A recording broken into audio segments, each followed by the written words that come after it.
Many of you may have long-term strategies for your businesses. That might be a 2 to 3 to 5 year plan.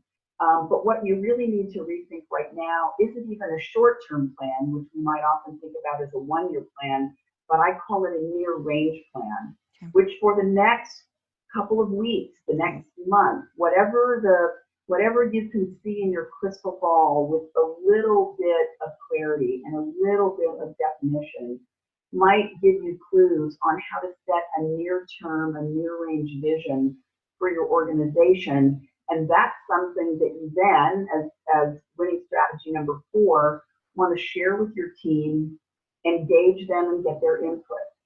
Now, this thought of engaging people, I'm a big fan of it and I've seen it work, but lots of times leaders, especially in a crisis, feel the need to go really fast.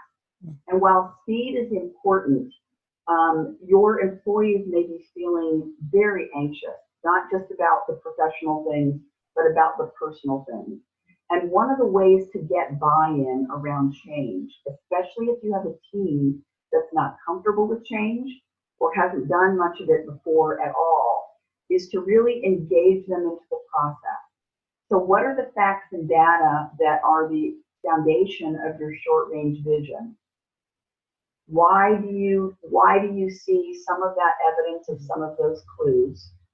And get them in a short dialogue about it so they begin to engage around facts and data that maybe they didn't have access to before.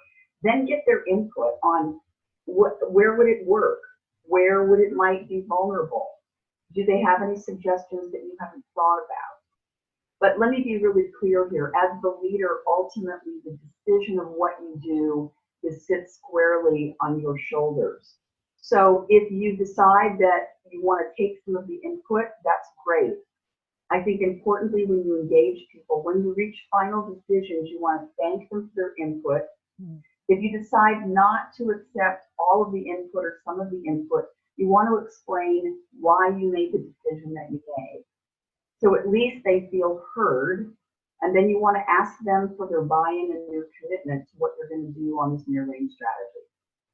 Sue, thank you for, just in terms of, let's just capture a little bit about that and talk about, you've done a really great job of really outlining the why, the how, and really that power of the personal connection, making sure that they feel honored and heard. We do want to talk about the anxiety of the uncertainty. So we do know as many great plans as we make, or, the desire that we have as leaders to take care of our team and to make sure they're set up for success. Moment by moment, we're all getting more information that can change even the best plans. So as we stay optimistic and as we stay transparent and really sharing the vision and making short-term goals and celebrating the wins that we're able to have, what do you do with that underlying anxiety of, am I still going to have a job? Am I on the team? I mean, it's as if that, as much as we want to stay optimistic, there's this negativity or fear base that's running through us that happens in change. What are your thoughts about that? Well, my experience, and I've helped a lot of organizations grow and shrink, and the shrink is very painful.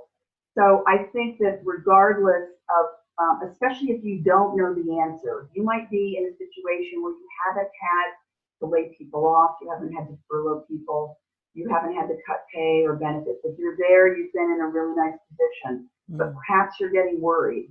So I think it is never a good idea to say things like, I'll never lay people off, I'll never have to make changes. Because I think more often than not, especially in a situation like the one we're in, something may emerge that causes you to say, I think maybe I do need to make some downward shifts and downscale my organization. So don't make promises that you cannot keep or that you don't have 1,000% clarity on for the next 1,000 years.